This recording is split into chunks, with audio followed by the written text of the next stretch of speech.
अच्छा था जब एप्पल और ब्लैकबेरी फ्रूट्स हुआ करते थे। उस समय बच्चे मोबाइल, लैपटॉप या फिर टीवी या फिर गैजेट्स लेके रूम में एक कोने में बैठे हुए नहीं दिखते थे। बच्चे उस टाइम पे बाहर खेलते कूदते थे, दूसरे बच्चों के साथ इन्वॉल्व होते थे, उनका ग्रोथ एंड डेवलपमेंट और अच्छा होता था। आजकल के बच्चे मोबाइल और टीवी और गैजेट्स में ज्यादा बिजी हो गए हैं। तो क्या आप भी बहुत परेशान हैं इन चीजों से?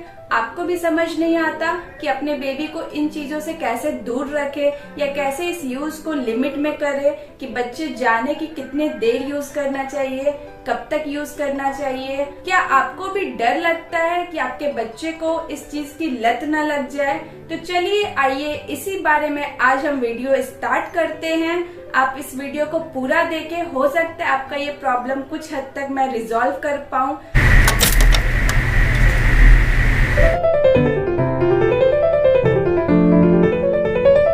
तो आज का वीडियो इसी टॉपिक पे है कि बेबीज को कैसे मोबाइल, टीवी या कोई गैजेट से दूर रखें या फिर लिमिट में यूज करना सिखाएं।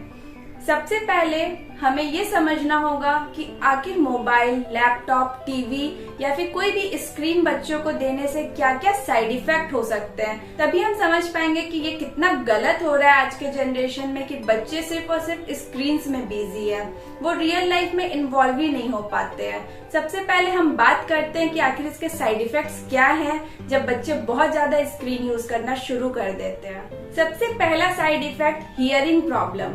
बच्चे कंसंट्रेशन इतना ज्यादा दे देते हैं स्क्रीन्स में कि अगर आप उन्हें कुछ भी बोलो वो सुनते नहीं है। आपने इस वीडियो का इंट्रो देखा होगा, मैं उस समय यही समझाने का कोशिश कर रही थी कि किस तरह से आजकल बच्चे और सबकी बातों को इग्नोर करके स्क्रीन्स में घुसे रहते हैं।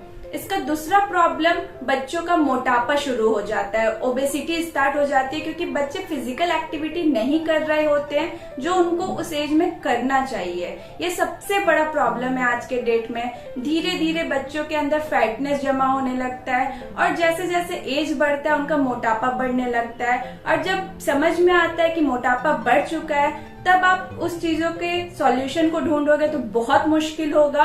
आपको आज ही समझना चाहिए कि अगर आपके बेबीज मैक्सिमम टाइम स्क्रीन्स पे बिताते हैं तो आपको खुद उसे ठीक करना चाहिए, क्योंकि हम पेरेंट्स ही सबसे ज्यादा इस चीज के जिम्मेवार होते हैं। अगर सच बात बोले तो अगर आप मेहनत करोगे तो आपके बच्चे सही डायरेक्शन में जाएंगे। पेरेंटहुड बहुत टफ होता है और सही रास्ते पे बच्चों को लेके चलना उससे भी ज्यादा टफ होता है, लेकिन ये टफेस्ट काम हमें करना होगा अगर हमें अपने बेबीज का अच्छा ग्रोथ एंड डेवलपमेंट देखना है। तो थर्ड साइड इफेक्ट एडिक्शन होता है। एडिक्शन मतलब ये हो गया कि आप चाहोगे तो भी आप बच्चों से वो चीज दूर नहीं कर पाओगे अगर उन्हें उस चीज की लत लग चुकी है। वो आपको कहीं पे भी आप उन्हें ले जाओ, चाहे वो पार्क हो, रेस्टोरेंट हो या फिर बाहर किसी और के घर हो, वो मोबाइल मांगेंगे और उसी में बिजी हो जाएंगे। तब आप चाहोगे उसे ठीक करना तो नहीं हो पाएगा। शुरुआत से ही आपको ध्यान देना पड़ेगा। इसका फोर्थ सबसे बड़ा प्रॉब्लम जो बच्चों में दिखता है वो है बिहेवियरल प्रॉब्लम। इसका मतलब ये होता है कि बच्चे कहीं भी जाते हैं, दूसरे लोगों से इंटरेक्ट करना नहीं चाहते हैं, वो खुद में ही एक स्क्रीन की दुनिया बना लिए हैं। रियल लाइफ को समझते ही नहीं है कि रियल लाइफ बहुत अलग है स्क्रीन की दुनिया से। तो हमें अपने बेबीज को ये समझाना होगा कि आखिर वो स्क्रीन कितने देर के लिए यूज करे और यूज करे तो किस पर्पस के लिए यूज करे। इसका लास्ट सबसे बड़ा साइड इफेक्ट है डिप्रेशन। आप सोच भी नहीं सकते कि बच्चे को मैक्सिमम टाइम स्क्रीन्स में देना कितना बड़ा खतरा हो सकता है उनकी लाइफ के लिए अगर उन्हें डिप्रेशन हो गया तो।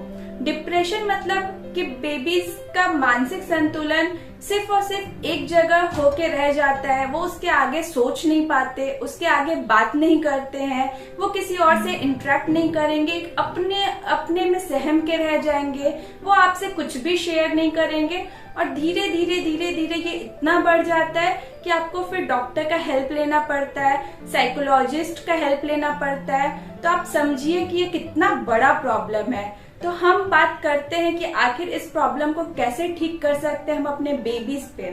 हम क्या ऐसा करें कि उनका लाइफ इस तरह से न हो। सबसे पहले हम पेरेंट्स को ये समझना होगा कि आखिर हमारे बच्चे इतने ज्यादा स्क्रीन में कैसे बिजी हो गए हैं। अगर आपको विश्वास नहीं होता तो इसका सच बात यह है कि घर के फैमिली मेंबर और हम बड़े ही हैं जिनको देख के आज हमारे बच्चे इस तरह से स्क्रीन में बिजी हो गए हैं। ये सबसे बड़ा और कड़वा सच है, हमें ये एक्सेप्ट करना चाहिए। तो हम आज इस वीडियो में कुछ टिप्स के बारे में बात करेंगे। अगर आप इसे रियली में अपने लाइफ में स्ट्रिक्टली फॉलो करोगे तो ये प्रॉब्लम आपके घर में नहीं होगा, आपके बच्चे सही डायरेक्शन में आगे बढ़ेंगे। मैं यहाँ कोई आपको लेक्चर देने नहीं आई हूँ, मैं रियली में चाहती हूँ कि आप सभी अपने लाइफ में ये रूल्स जरूर फॉलो करें। एटलीस्ट जब तक आपके बच्चे समझदार न हो जाए, कम से कम 3 से 4 साल के न हो जाए, तब तक आप ये रूल फॉलो करें। अगर तब तक आप ये रूल फॉलो करेंगे तो उसके बाद उन्हें आदत लगने के चांस कम हो जाते हैं। तो चलिए आइए बात करते हैं इन टिप्स के बारे में जो आपको फॉलो करना चाहिए। सबसे पहला टिप्स है गाइडलाइंस। गाइडलाइंस मतलब ये जो हमें अपने घर में रूल्स एंड रेगुलेशंस बनाना चाहिए, जो घर के बड़े से लेके छोटे तक सभी फॉलो करें, तभी ये प्रॉब्लम आपका रिजॉल्व हो सकता है। क्योंकि आपको समझना चाहिए कि आप जो करेंगे छोटे बच्चे वही देख के वही सीखेंगे और वही करेंगे। अगर आपके घर में आप मैक्सिमम टाइम बुक्स में, कॉपीज में दोगे तो आप ये नोटिस करोगे कि आपके बच्चे भी बुक्स और कॉपीज लेके बैठे हैं। तो सबसे पहले आपको एक गाइडलाइन बनाना चाहिए। स्पेशली अगर आपके बच्चे बहुत छोटे हैं, आपको अपने फोन को हमेशा साइलेंट या वाइब्रेशन मोड में रखना चाहिए। क्योंकि जब भी फोन में हल्का सा भी टोन बजता है, चाहे वो नोटिफिकेशन का टोन हो, चाहे वो कॉल हो, चाहे वो व्हाट्सएप मैसेज का हो, हम इतने ज्यादा उस समय एक्साइटेड हो जाते हैं कि हम उस समय अपने आप को रोक नहीं पाते और हम फट से जाके मोबाइल उठा के देखने लग जाते हैं। और आपको लगता होगा कि बेबीज ये नोटिस नहीं कर रहे हैं, लेकिन वो सब कुछ नोटिस करते हैं और वहीं से सब कुछ सीखते हैं। तो अगर आप अपने फोन को वाइब्रेशन और साइलेंट मोड में रखें और जब आप दिन में एक टाइम बना ले, ऐसा मैं नहीं बोल रही हूँ कि दिन भर में आप एक ही टाइम यूज करें, आप अपना एक रूल्स एंड रेगुलेशंस बनाए। स्पेशली जब आप बेबी को खाना खिला रहे हो, फीड करा रहे हो, उसके साथ टाइम स्पेंड कर रहे हो, उसके साथ खेल रहे हो, उसका बेड टाइम हो गया, उसका नैप टाइम हो गया, सोने का जो टाइम होता है, ये सब टाइम में स्पेशली आप अपने फोन को साइलेंट और वाइब्रेशन मोड में रखें। जब आप अपने खुद पे टाइम बिताए तब आप अपने फोन को यूज करें और उस समय आपका जो भी कॉल्स है, नोटिफिकेशन है, मैसेज है, आप पढ़े तो बच्चे को भी समझ में आएगा कि आप दिन भर इस चीज में इन्वॉल्व नहीं होते हो। भले आप हाफ सेकेंड के लिए, 1 सेकेंड के लिए मोबाइल उठाओ, लेकिन बच्चे को वो दिख जाता है कि जरूर इस मोबाइल में कुछ ऐसा है, इतना कलरफुल होता है कि बहुत अच्छा चीज है, बड़े लोग इतना इंटरेस्ट लेके देखते हैं तो हमें भी देखना चाहिए। तो अगर आप ये रूल्स फॉलो करोगे, आप खुद, घर के बड़े छोटे सबको फॉलो करवाओगे तो आपका ये प्रॉब्लम बहुत हद तक रिजॉल्व हो सकता है। सेकेंड टिप्स है प्ले टाइम।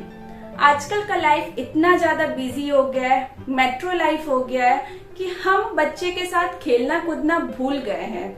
हम अपने काम में इतना बिजी हो गए हैं कि हमें लगता है सुबह उठो, काम करो फटाफट और रात में बस सो, यही हमारा लाइफ है। लेकिन बच्चों का लाइफ ऐसा नहीं है, हमें ये समझना चाहिए और हमें उनको टाइम देना चाहिए, उनके साथ खेलना चाहिए। इसके लिए आप क्या कर सकते हो? इसके लिए आप उन्हें छत पे लेके जाइए, कम से कम दिन भर में एक बार, शाम के टाइम या अर्ली मॉर्निंग के टाइम।